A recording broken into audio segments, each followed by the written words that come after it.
On my birthday, my husband and children handed me divorce papers and eviction notices. The house, the business, the company, everything gone. My daughter sneered, calling me pathetic as they all laughed. I smiled, signed without trembling, and quietly left.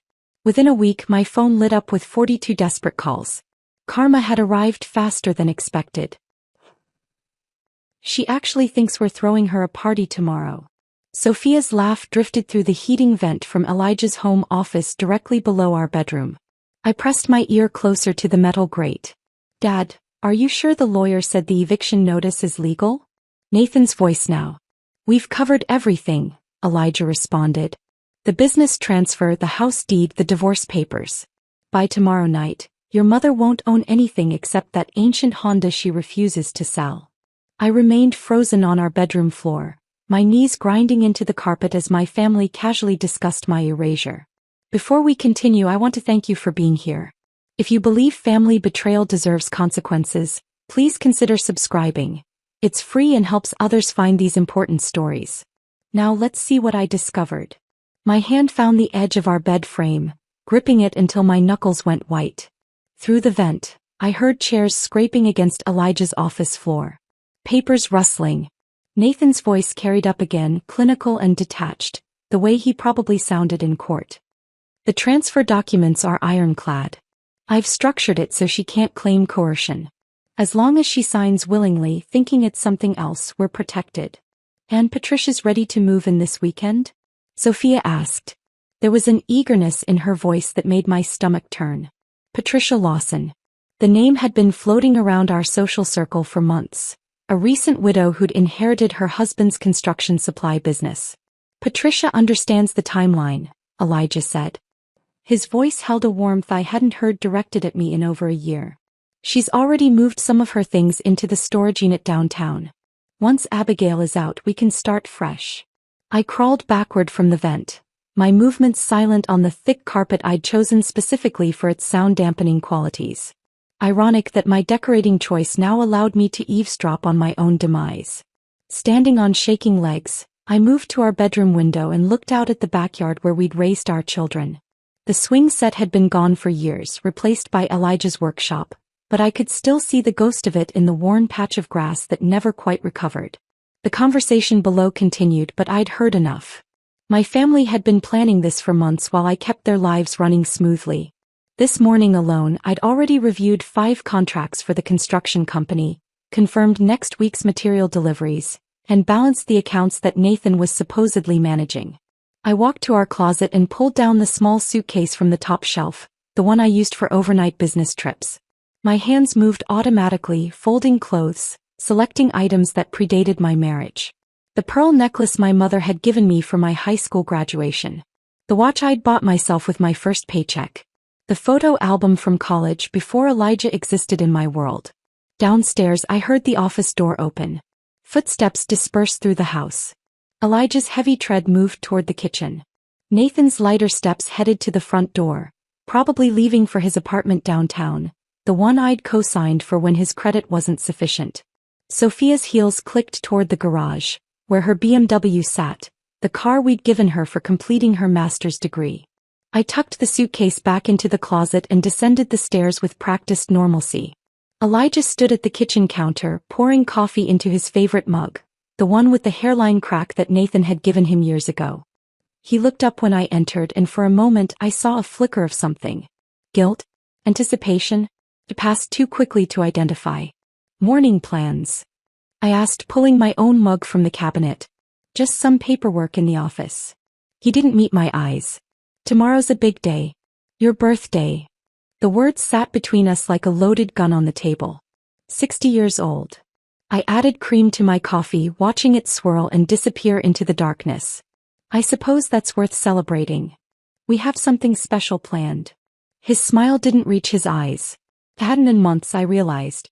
When had I stopped noticing? The morning stretched ahead with its usual routine, but everything felt different now. I drove to our construction company's warehouse, where Carlos greeted me with his usual worried expression about inventory discrepancies. 3 pallets of premium oak flooring had vanished from our system. 2 shipments of marble had been redirected without authorization. The security cameras had mysteriously malfunctioned on the exact nights these changes occurred. "Mrs. B," Carlos said, lowering his voice, "something's not right here. These aren't accidents or software glitches." I patted his shoulder, this loyal man who'd worked for us since the beginning. "I know, Carlos. Don't worry about it. Just document everything carefully." He nodded, confusion clear on his face. He didn't understand why I wasn't more upset. How could I explain that stolen flooring was the least of my concerns when my entire life was being systematically dismantled by the people I trusted most? The rest of the day passed in a surreal haze. I attended meetings, signed purchase orders, and solved problems as if everything was normal. But underneath, my mind was racing, planning, preparing. Every interaction with Nathan felt like theater. He stopped by the office to discuss the software issues with inventory, his face a mask of professional concern while knowing he'd orchestrated the entire situation. Sophia called to confirm family dinner on Sunday, her voice bright and false. "We'll celebrate your birthday properly then, Mom. Just family like you prefer." I agreed, matching her tone, both of us performing our roles in this elaborate deception. That evening, I stood in the kitchen preparing dinner while Elijah worked in his office below. Through the vent, I could hear him on the phone, probably with Patricia, his voice low and intimate. Tomorrow they planned to serve me with papers at what I was supposed to believe was my birthday celebration. Tomorrow they would watch me sign away everything I'd spent 32 years building. But tonight I stood in my kitchen cooking Elijah's favorite meal one last time, my movements calm and precise. They thought I was oblivious, content in my routine, blind to their machinations. Let them think that. Tomorrow would come soon enough, and with it surprises they never anticipated. My phone sat on the counter with 3 numbers already programmed in, waiting for tomorrow's aftermath. Margaret Winters, forensic accountant. James Ashford, corporate attorney. Detective Riley Morrison, who still had questions about my business partner's death 8 years ago. I smiled as I plated the dinner, a genuine smile for the first time all day. They thought tomorrow was their carefully orchestrated finale. They had no idea it was actually just the beginning. Morning arrived with Elijah standing at my bedside, holding a steaming cup of coffee and wearing an expression I hadn't seen since Nathan's high school graduation. His hands trembled slightly as he set the mug on my nightstand, the liquid sloshing dangerously close to the rim. "Happy birthday, sweetheart. Wear your blue dress today, the one from our anniversary dinner last year." His voice carried an odd formality, as if reading from a script he'd memorized poorly. "We have something special planned for you downstairs."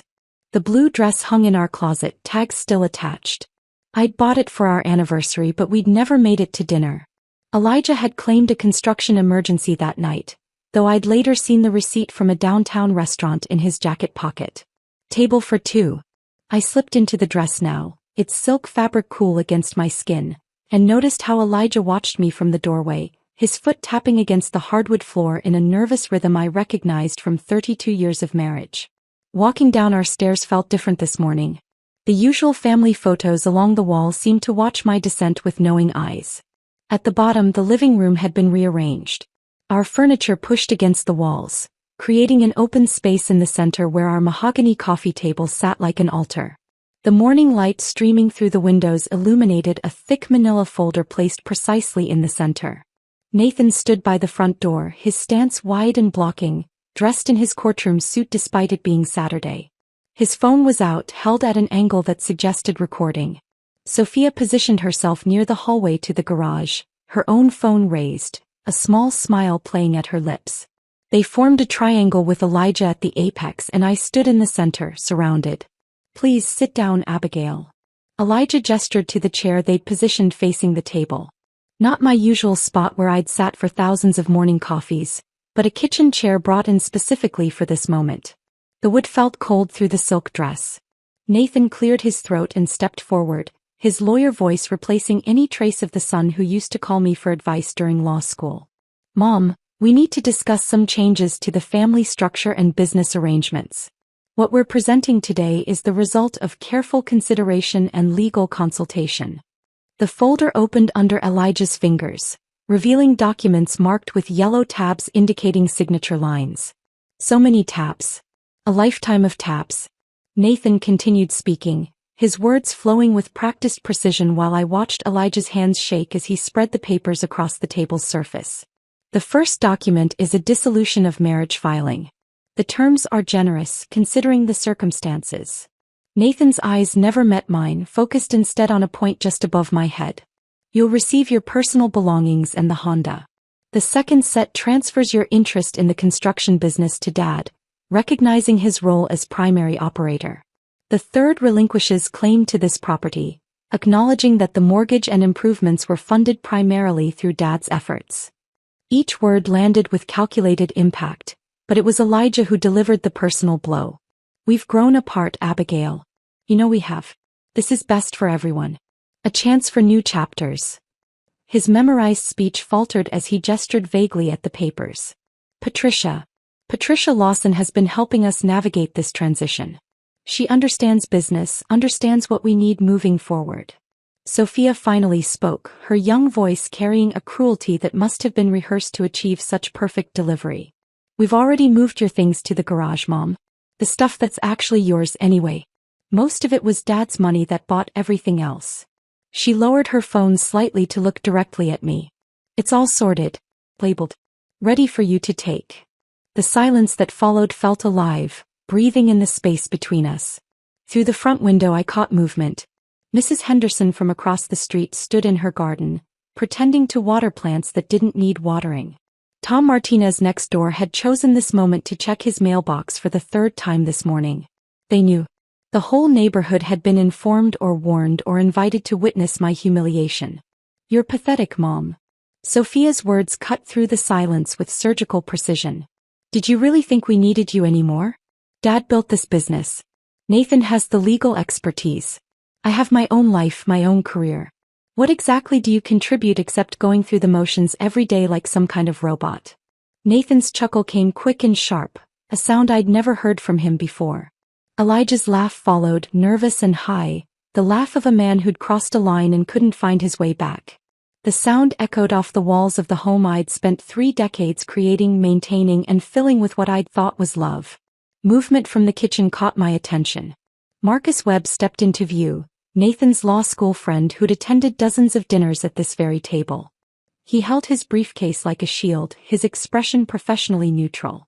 I'm here as a witness, he announced unnecessarily, to verify that all signatures are given freely and without coercion. The pen appeared in Elijah's hand, expensive and heavy, the Mont Blanc I'd given him when he'd landed our first major contract. He extended it toward me with the same hand that had held mine through labor pains, through my mother's funeral, through celebrations and failures and ordinary Tuesday mornings that now felt like treasures I'd never properly valued. I took the pen. Its weight felt significant, final. The room held its breath as I pulled the first document toward me.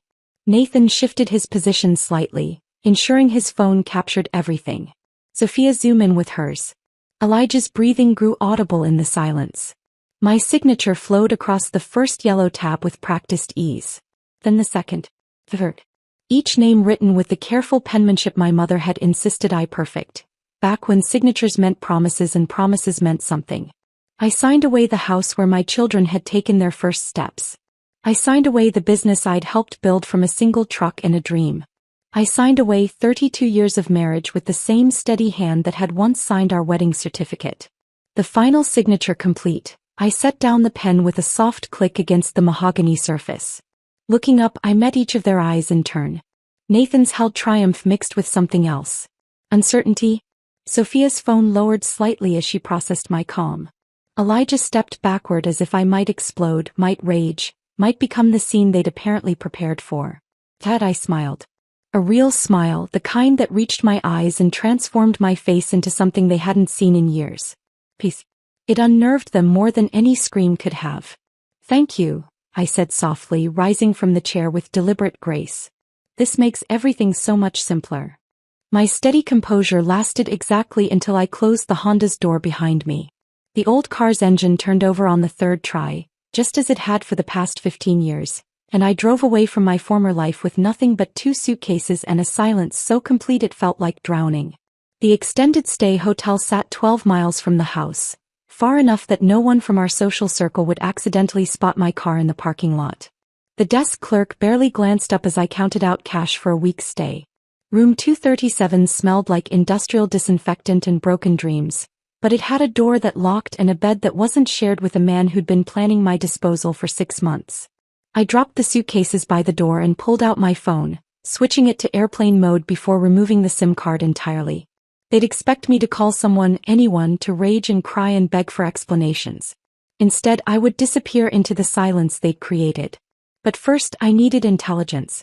During the drive, I'd mentally photographed every document I'd signed, and now I spread my phone across the bed, zooming in on the images I'd managed to capture while pretending to read. Nathan's legal language was precise but arrogant. He'd buried clauses in subsections, assuming I'd sign without reading, just as I apparently did everything else without thinking. One clause particularly stood out: a non-compete agreement preventing me from working in construction within a 500-mile radius. Unenforceable according to state law, but they didn't know I knew that. My notebook filled quickly with columns of information. Assets they knew about versus ones they didn't.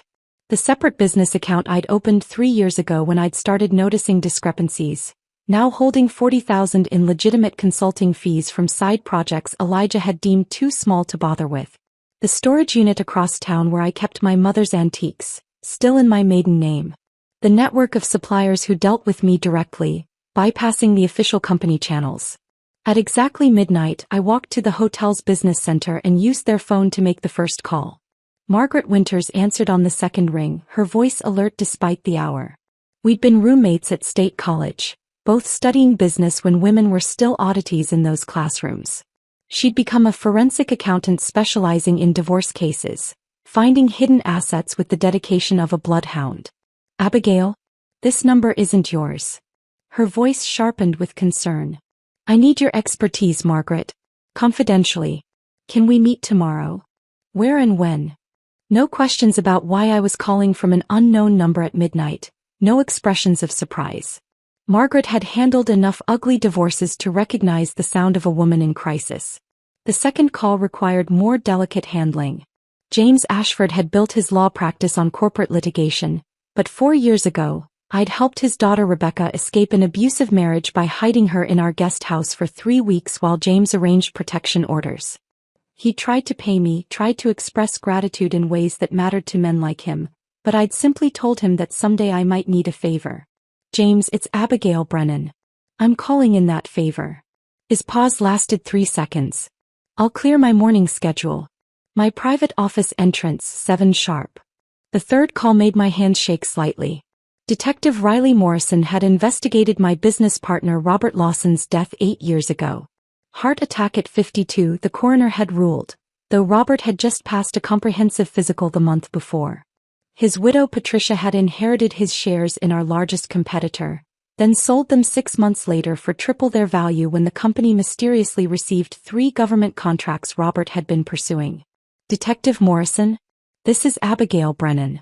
I have information about Robert Lawson that might interest you. That case has been cold for 8 years, Mrs. Brennan. It won't be cold after you hear what I've learned about Patricia Lawson's previous husband, the one who died 5 years before Robert. The silence stretched long enough that I wondered if he'd hung up. Then, can you come to the precinct tomorrow afternoon? Bring everything you have. By dawn, my phone had accumulated 17 missed calls despite being powered off. The hotel's business center computer showed 53 emails in the new account I'd created. Several were from Carlos, my warehouse manager, each one more urgent than the last. I called him from the hotel phone, knowing he'd be at the warehouse by 5:30, just as he had been every morning for 12 years. Mrs. B, thank God. Everything's going crazy here. Mr. B showed up at 4 this morning with that Lawson woman, had me change all the computer passwords, said you were taking a medical leave. His voice dropped. She was measuring the offices, talking about renovations. Carlos, I need you to do exactly what they tell you, but I also need you to document everything. Every change, every visitor, every unusual order or cancellation. Can you do that without being obvious? You gave me a chance when nobody else would, Mrs. B. I don't forget that. The next 2 hours brought a flood of intelligence. 3 major clients had called Carlos directly, confused about emails from Nathan announcing restructuring and price increases. Two suppliers reported that payment terms had been unilaterally changed from 30 days to 90. The Anderson project foreman mentioned that inferior materials had been delivered that morning, despite the specs clearly stating premium grade. But the most valuable information came from an unexpected source. Nancy Palmer, who ran the coffee shop where Elijah met clients, called the hotel's main line asking for me specifically. Someone had told her I might be staying there. "Honey, I don't know what's happening in your world, but that husband of yours has been meeting with Patricia Lawson every Tuesday and Thursday morning for the past 18 months. Always the corner booth, always thought they were being discreet." She paused. "My cousin Linda works at the courthouse. Patricia's been there 3 times in the past month filing paperwork. And here's the interesting part, she filed the exact same types of documents before her second husband died. Linda remembers because it seemed strange at the time, getting everything in order months before he had his sudden heart attack. The pieces formed a pattern so clear I wondered how I'd missed it. Elijah hadn't fallen for a younger woman or gotten bored with our marriage. He'd been selected, groomed, and was now being positioned for something far worse than divorce. Patricia Lawson didn't just steal businesses. She eliminated their owners after securing control. I made one final call that morning, this time to Sarah Martinez, who ran the private investigation firm James had recommended for business matters. Her rate was expensive but worthwhile, especially when I mentioned Patricia Lawson's name. "That woman's got a reputation," Sarah said carefully. "I'll need a retainer, but I can have preliminary background by tomorrow. Fair warning though, if half of what I've heard is true, you're not dealing with a simple divorce situation.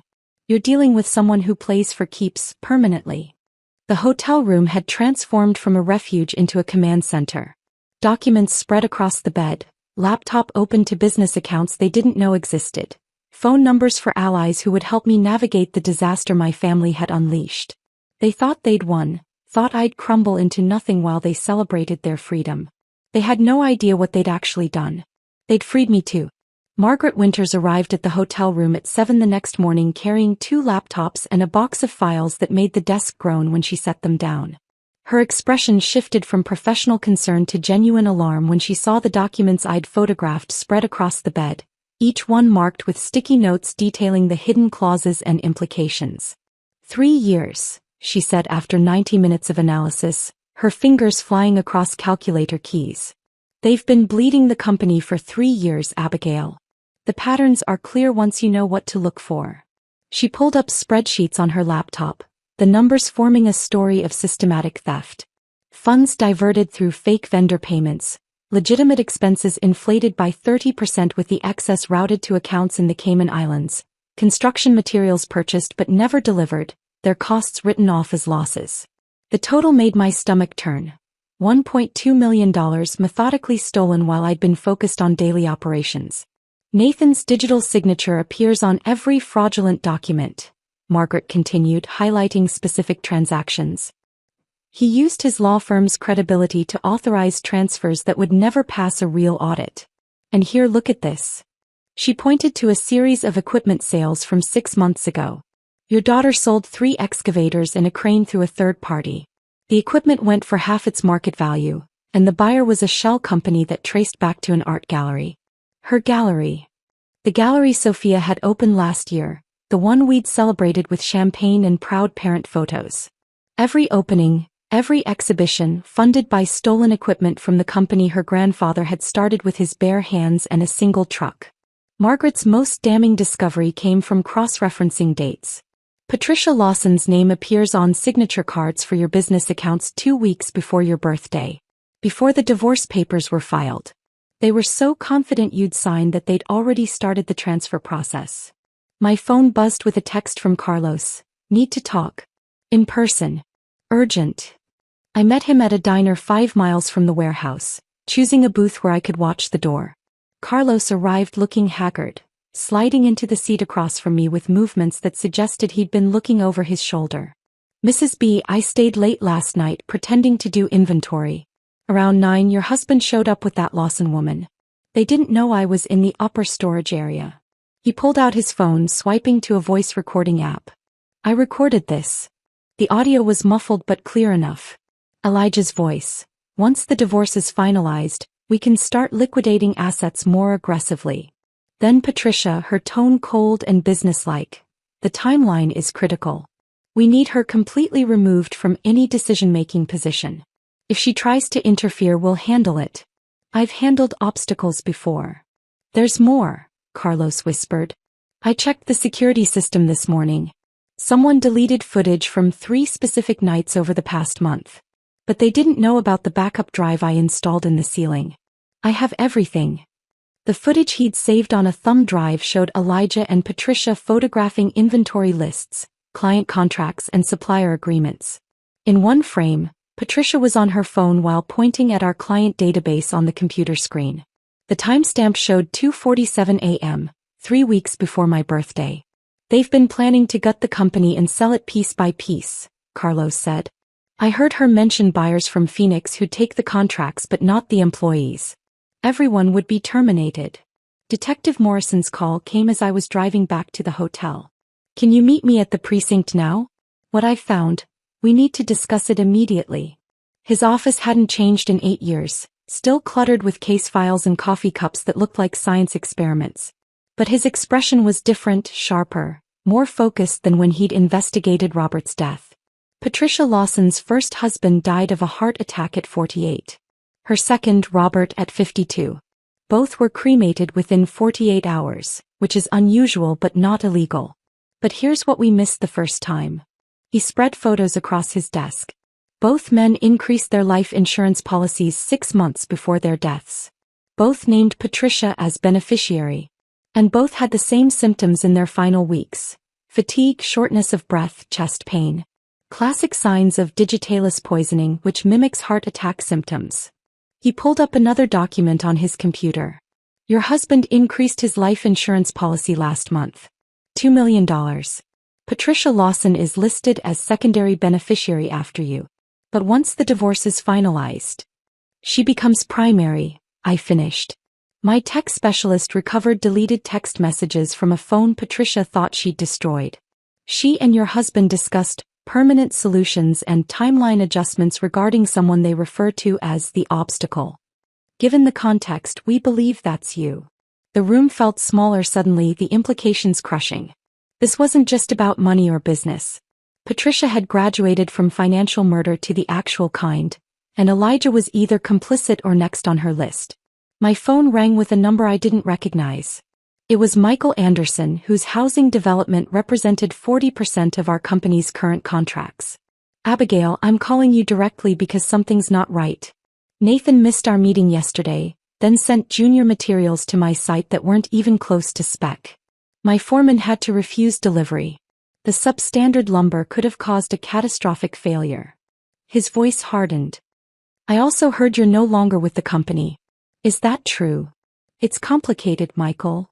Then uncomplicate it. I hired your company because of your reputation for quality. If you're starting something new, I want in. The contract can be transferred if the terms are met. 2 more clients called within the hour with similar concerns. Nathan's incompetence was destroying relationships I'd spent 20 years building. Sophia's material substitutions had caused a minor collapse at a job site, thankfully with no injuries, but the liability issues were mounting. By evening, I had 3 file boxes of evidence: financial fraud, conspiracy to commit murder, corporate sabotage, and enough documentation to destroy the lives of everyone who'd laughed at my humiliation just 48 hours ago. Margaret had traced the offshore accounts. Morrison had built a case that would trigger federal investigation. Carlos had saved footage that would prove premeditation. Sarah Martinez's preliminary report on Patricia included 2 other suspicious deaths in different states. The woman who'd walked out of her house with nothing but memories had transformed into something else entirely. They'd thought they were disposing of a used-up wife and mother. Instead, they'd created their own worst nightmare. A woman with nothing left to lose and everything to prove. The file boxes sat in my hotel room like loaded weapons waiting to be fired, but I forced myself to wait. Timing would determine whether my evidence destroyed them or merely wounded them enough to retaliate. Each morning brought new reports from Carlos that confirmed what I already knew.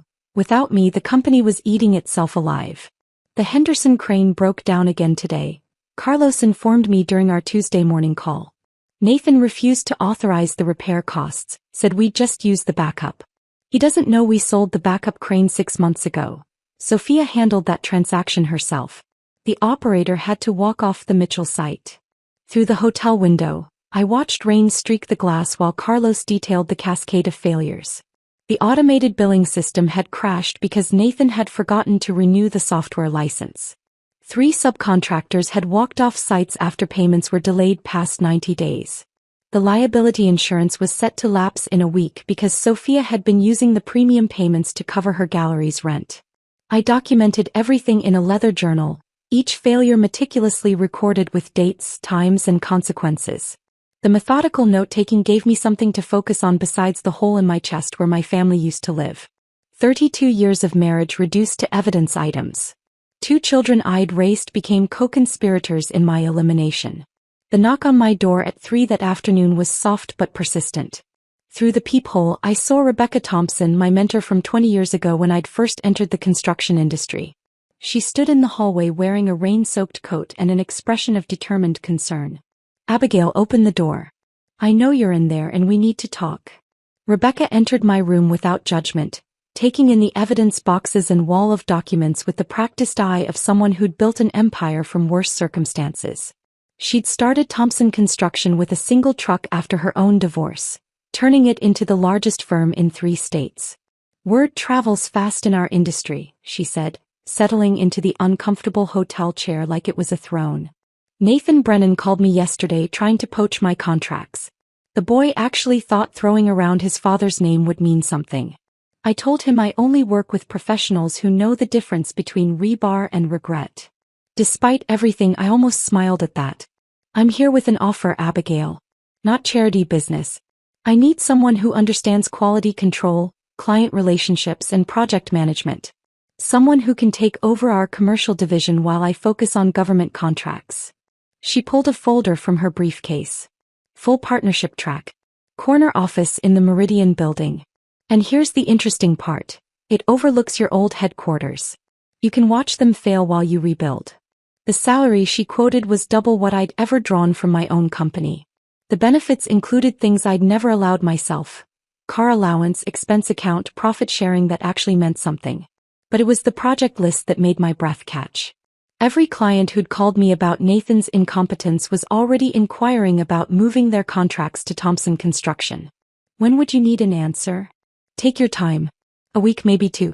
Though I should mention the Anderson project is specifically requesting your involvement. Apparently, there was an incident with substandard materials that nearly caused a structural collapse. After Rebecca left, I needed groceries and basic supplies. The hotel's mini-mart prices were astronomical, and I'd been living on vending machine coffee for too long. The supermarket on Riverside Drive was far enough from our usual haunts that I felt safe from unexpected encounters. I was comparing pasta prices when a hand grabbed my upper arm. Elijah stood there, his face haggard, his usually perfect hair unkempt. The confident man who'd orchestrated my removal looked desperate, smaller somehow. "Abigail, we need to talk. You don't understand what's happening. Patricia, she's not what I thought." Movement outside caught my eye. Patricia Lawson sat in her Mercedes, engine running, watching us through the store's glass front. The man in her passenger seat was unfamiliar, thick-necked and alert, his eyes tracking our interaction with professional interest. "Let go of my arm, Elijah." My voice carried enough volume that nearby shoppers turned to look. "Please, just 5 minutes. You're in danger. We're both in danger. She's done this before." I pulled free and walked quickly toward the coffee shop next door, pulling out my phone as I moved. The coffee shop was crowded, full of witnesses, and had a rear exit through the kitchen if needed. Detective Morrison answered immediately. "Patricia Lawson is at Riverside Market with an unknown male, possibly armed. Elijah just approached me, seems panicked. Stay in public spaces. I'm sending a unit now." Through the coffee shop window, I watched Elijah exit the store and approach Patricia's car. She rolled down the window, and even from distance, I could see her expression shift from charming to vicious. Elijah stepped back, his hands raised defensively. The unknown man got out of the car, moving toward Elijah with deliberate intimidation. Then police sirens wailed in the distance, and both Patricia and her companion quickly returned to the Mercedes and drove away. Morrison called back an hour later. "We missed them, but we ran the plates on her car. She was at the university library this morning, accessing medical journals. Specifically, articles about plant-based toxins that mimic cardiac symptoms. She's escalating. That night, I sat surrounded by 12 manila envelopes, each one labeled with a different destination. The IRS would receive documentation of tax fraud. The state attorney general would get evidence of embezzlement. The construction board would learn about safety violations and substandard materials. Patricia Lawson's insurance companies would discover interesting patterns in her beneficiary history. But the masterpiece was the package for Channel 7's investigative reporter, Dana Chin, who'd been looking for a story about corporate corruption. I included enough evidence to launch an investigation but held back the most damaging revelations. Those would come later, timed perfectly with Elijah's attempt to file mental incompetency claims against me. Each package contained different pieces of the puzzle, ensuring multiple investigations would launch simultaneously. No single agency would have the complete picture, but together they would create an inescapable net. Digital copies were uploaded to cloud storage accounts under different names. Physical copies were secured in a safety deposit box at a bank where nobody knew me. The 12th envelope was different. It contained a single photograph, Patricia and Elijah at the warehouse at 2:47 a.m., and a note, "I know everything. Your move." That envelope would be hand-delivered to Patricia Lawson tomorrow afternoon, right after the others were mailed. Let her wonder how much I knew. Let her panic about which agencies were already investigating. Let her make the kind of mistakes that desperate people always make when they realize their perfect plans are crumbling. The rain had stopped, leaving the parking lot gleaming under streetlights. Somewhere across town, my family was probably sleeping peacefully in beds I'd chosen, in rooms I'd decorated, confident in their victory. Dawn on day 12 arrived with me standing at a postal service counter, watching the clerk process 11 certified mail packages. Each envelope disappeared into the system with a tracking number that I carefully recorded. The 12th package, Patricia's personal warning, would be delivered by courier at exactly 2 p.m., giving the official investigations a 6-hour head start. By the time I arrived at Rebecca Thompson's office for my first unofficial day of work, the machinery of justice had already begun grinding forward. Rebecca had given me temporary workspace on the executive floor, a glass-walled office that overlooked the city's construction district. From my window I could see the building that housed Brennan Construction, the company I had helped build from nothing. At 9:47 a.m., 3 unmarked government vehicles pulled into the parking lot of my former headquarters. Federal agents emerged with boxes and warrant folders, their movements efficient and practiced. Through Rebecca's high-powered telescope, which she kept for market research, I watched employees gathering at windows, their confusion visible even from this distance. My phone, silent for nearly 2 weeks, began its symphony at 10:15 a.m. The first call came from Elijah. I let it go to voicemail, then listened. "Abigail, something's happening. The IRS just froze all our accounts. They're saying something about fraudulent tax filings. This has to be a mistake. Call me immediately." 5 minutes later, another voicemail. "The state attorney general's office is here with a warrant. They're seizing computers. Abigail, whatever you think happened, this isn't the way. Please." Nathan's first message arrived at 10:32 a.m. "Mother, I don't know what you've done, but you're destroying everything grandfather built. We can resolve this privately. As your attorney, as your son, I'm advising you to contact me immediately." By noon the voicemails had evolved. Elijah's voice had progressed from confusion to anger to something approaching panic. "They found the offshore accounts." "How did you know about the offshore accounts?" "Patricia says you must have been spying on us illegally. We'll fight this, Abigail. You won't win." Nathan's legal threats had dissolved into desperate negotiations. "The construction board is threatening to revoke our license. 3 projects just canceled their contracts. Mom, please, let's talk about this rationally. We can work something out." But it was Sophia's message that carried the most striking transformation. Her voice, usually so confident and dismissive, cracked with genuine fear. "Mom, my gallery's been seized. They say it was bought with embezzled funds. I don't understand what's happening. I don't have anywhere to go. The apartment was in the company's name. My cards don't work. Mom, I don't know how to. I've never had to. Please call me." 42 calls in total by 3 p.m. I documented each one, saving the voicemails to multiple devices. Evidence of their panic would be useful if they tried to claim ignorance later. The courier confirmed Patricia's package delivery at 2:03 p.m. By 2:47 p.m., Sarah Martinez's investigator sent me photos that exceeded my wildest expectations. Patricia stood on her penthouse balcony, hurling what appeared to be Elijah's clothes into the afternoon air. Expensive suits floated down like surrender flags while she screamed loud enough for neighboring buildings to hear. She found the photos in the package, Sarah explained over the phone. Pictures of Elijah with 2 different women at hotel bars over the past year. He's been playing her while she was playing him. She's destroying everything he left at her place. The investigator's video footage showed Elijah arriving at the building, looking up at the clothing rain, then backing away as Patricia appeared to throw a laptop that exploded on the sidewalk near his feet. The security guard blocked his entry while Patricia could be heard shrieking about being made a fool. "There's more," Sarah continued. She came down to the lobby with scissors, threatening to cut up his car seats. Building security had to restrain her. Elijah fled to a motel off Highway 9. The same one where you're staying, actually. He's 3 doors down from your room. The irony was almost poetic. The man who had orchestrated my exile was now living in the same cheap motel, probably eating from the same vending machines, definitely experiencing the same crushing realization that everything he thought he controlled had slipped away. Rebecca and I spent the afternoon visiting clients who had expressed concerns about Brennan Construction's stability. The Anderson meeting was particularly satisfying. Michael Anderson himself greeted us in his office, where architectural plans for his development covered every surface.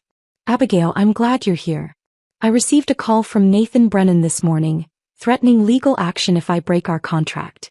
20 minutes later, the news broke about federal investigations into the company.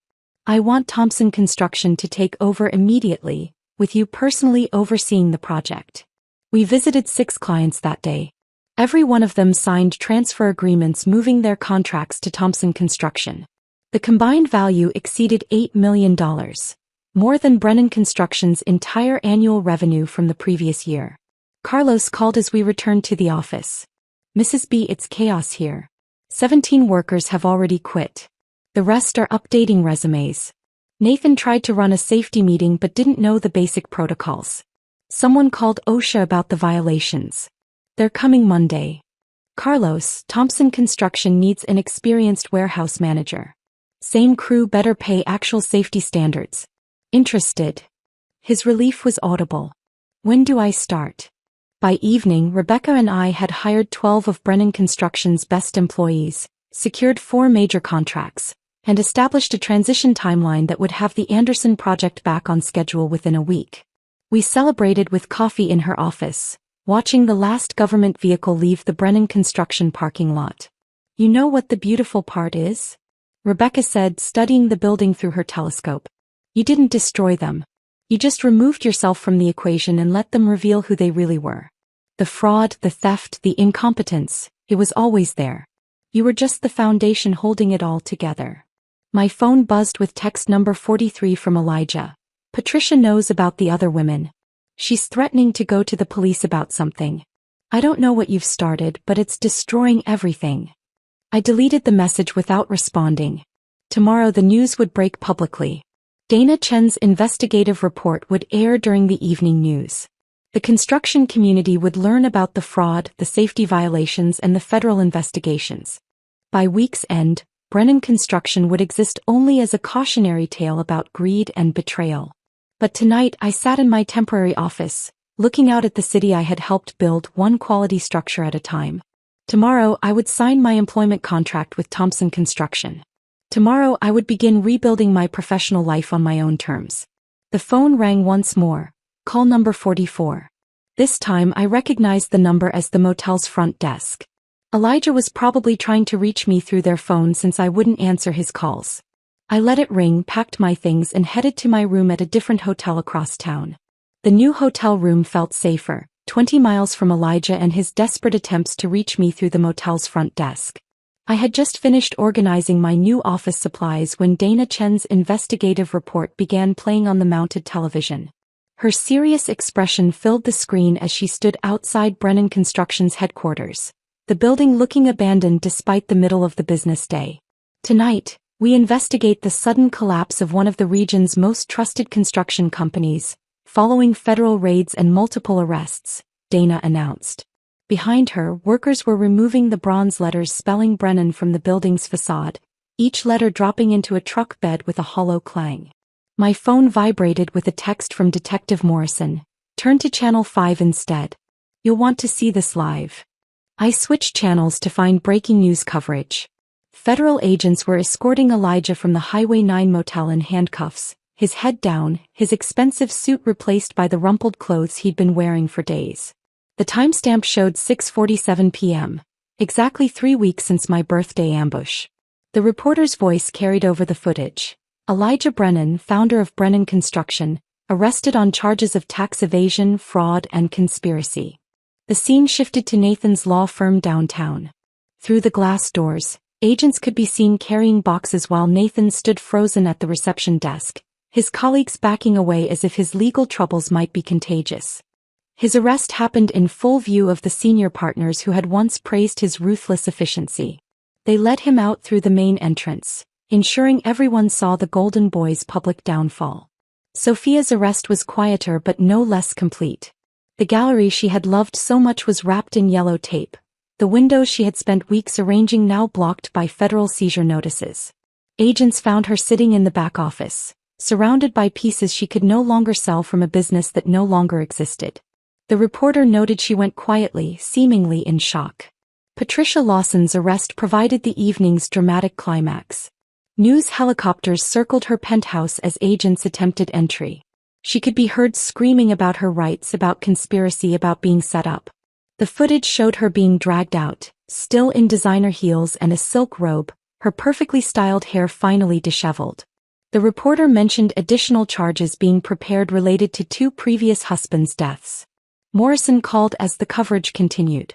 Can you come to the station tomorrow morning? There are some things you need to know about what we found. The next morning, Morrison's office felt different. The exhaustion in his eyes had been replaced by grim satisfaction. He spread files across his desk, each one labeled with names I recognized. The text messages we recovered are damning. Patricia and Elijah discussed your removal extensively. The birthday ambush was supposed to destabilize you, make you vulnerable. Patricia had sourced digitalis from a contact in Mexico. The plan was to wait 3 months, then invite you for a reconciliation dinner. My stomach turned, but Morrison continued. Here's the ironic part. Patricia was simultaneously planning Elijah's death for approximately 8 months later. She'd already drafted documents transferring his assets to her name. Your husband thought he was the predator, but he was always her prey. He showed me a message from Patricia to an unknown number. E is easier to manage than expected. Once A is handled, we'll need 6 to 8 months before his heart attack. The construction contracts alone worth 8M. Your walking away disrupted everything, Morrison explained.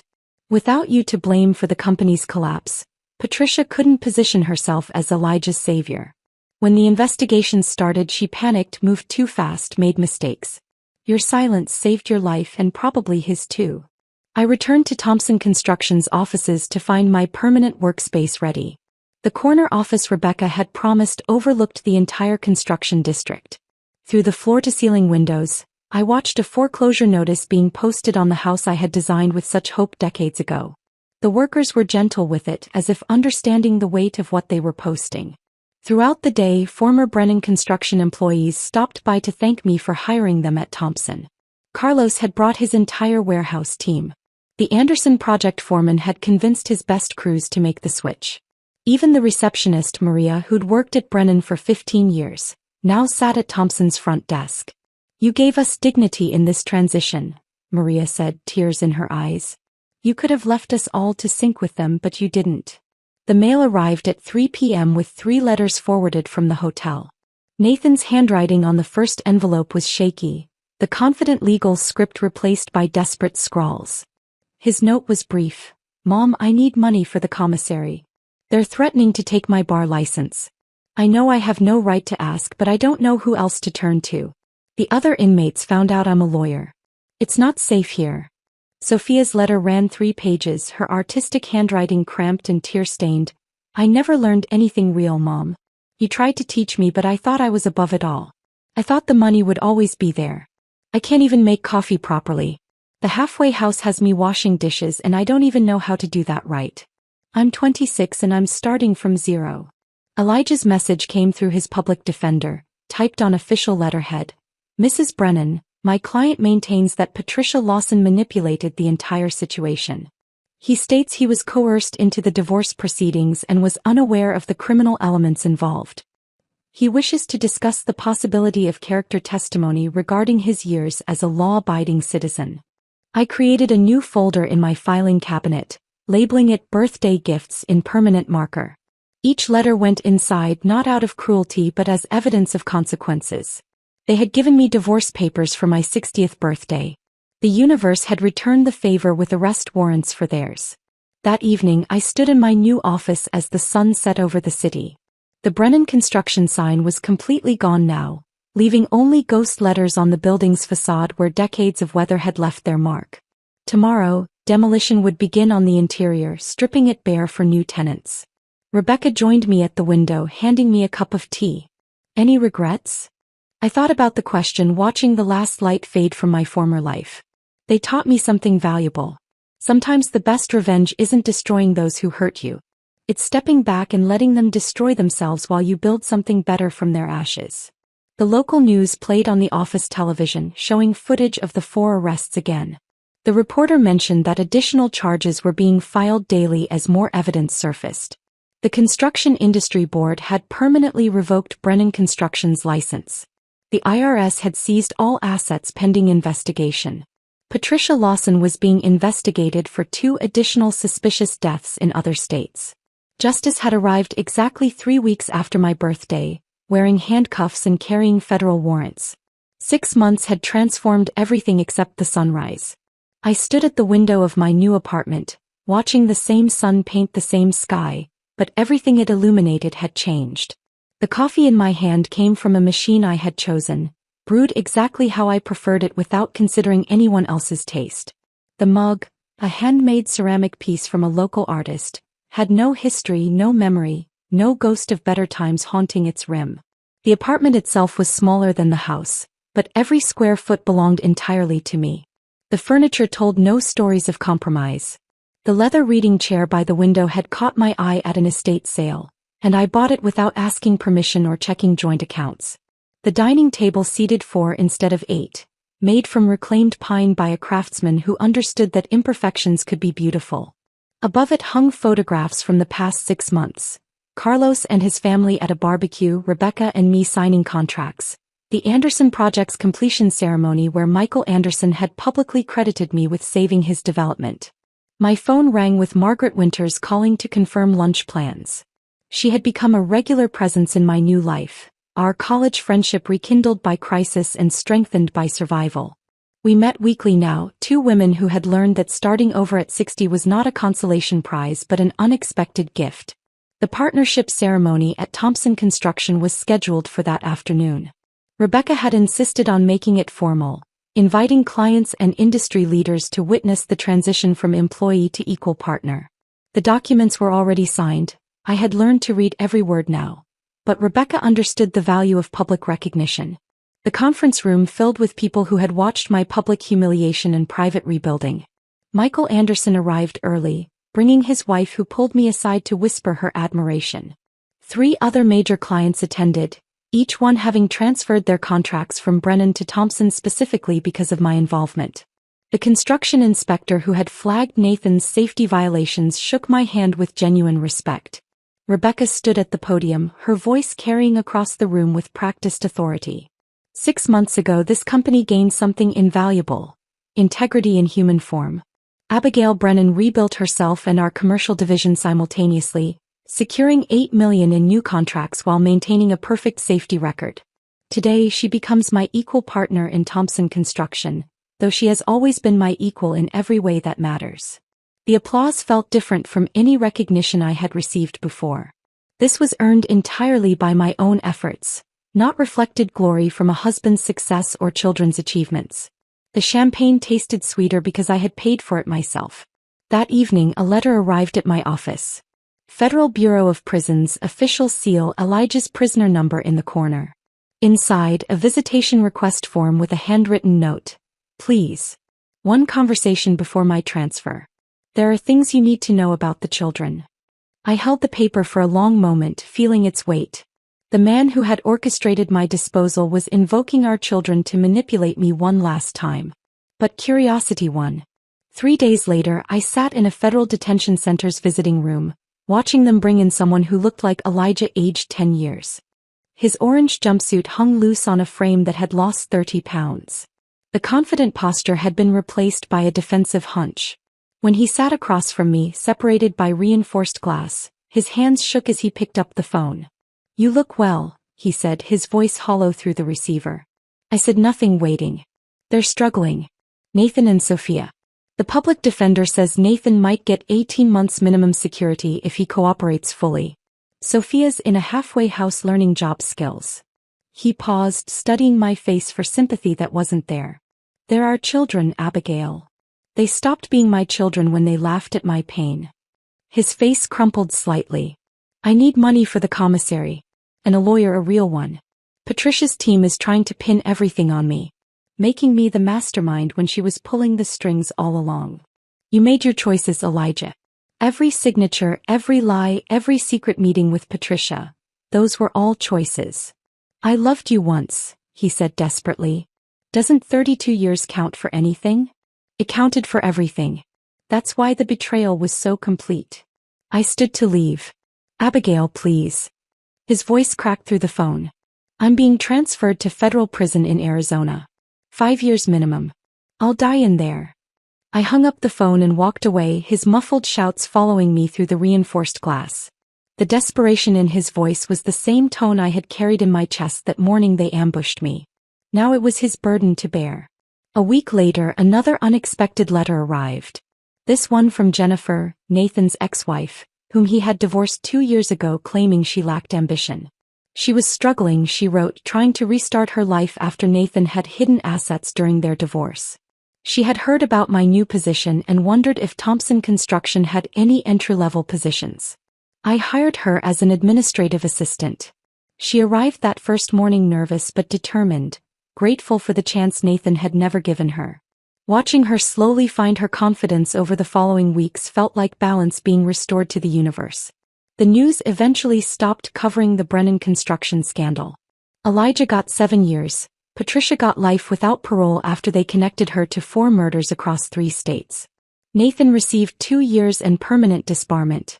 Sophia got probation and community service, though the halfway house reported she was finally learning basic life skills.